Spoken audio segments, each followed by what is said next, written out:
Things you keep in a box. So Mom got the postcard today.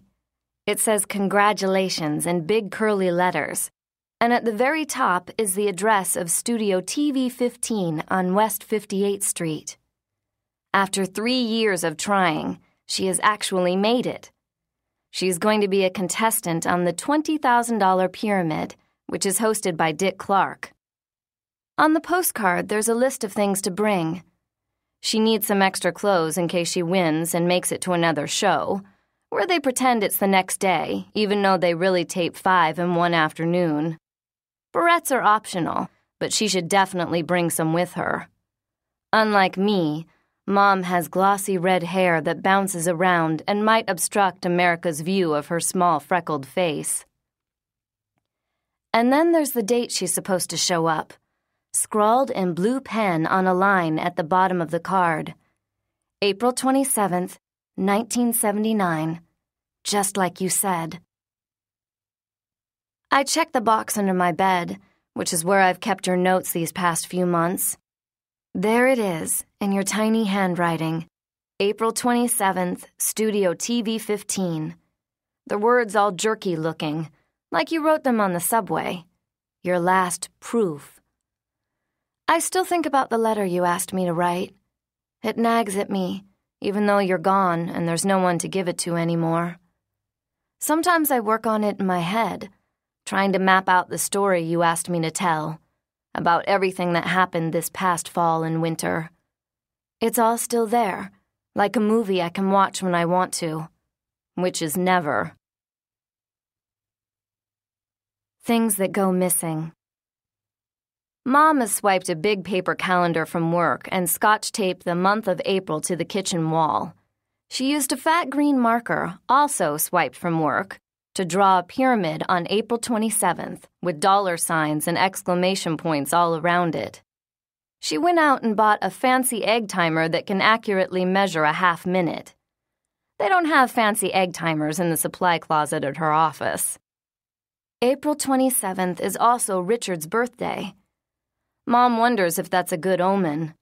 Richard is Mom's boyfriend. He and I are going to help Mom practice every single night, which is why I'm sitting at my desk instead of watching after-school TV, which is a birthright of every latchkey child. Latchkey child is a name for a kid with keys who hangs out alone after school until a grown-up gets home to make dinner. Mom hates that expression. She says it reminds her of dungeons. It must have been invented by someone strict and awful with an unlimited childcare budget. Probably someone German, she says, glaring at Richard, who is German but not strict or awful. It's possible. In Germany, Richard says, I would be one of the Schlüsselkinder, which means key children. You're lucky, he tells me. Keys are power. Some of us have to come knocking. It's true that he doesn't have a key. Well, he has a key to his apartment, but not to ours. Richard looks the way I picture guys on sailboats. Tall, blonde, and very tucked in, even on weekends. Or maybe I picture guys on sailboats that way because Richard loves to sail.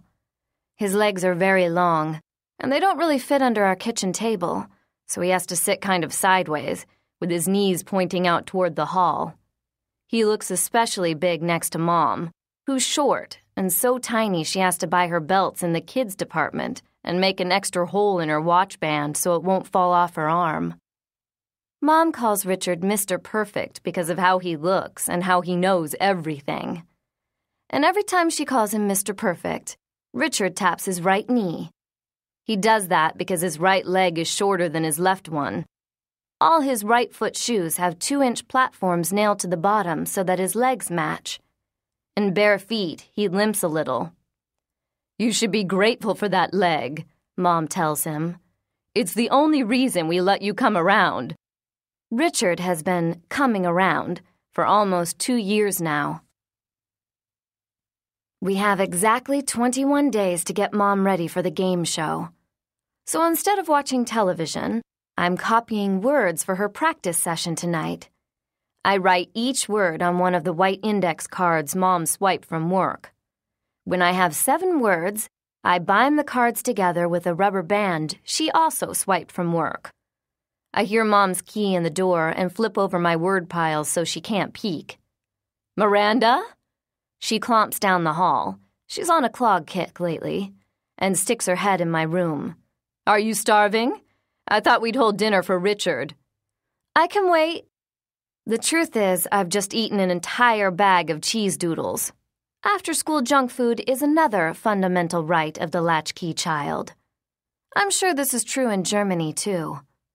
"You sure you're not hungry? Want me to cut up an apple for you?"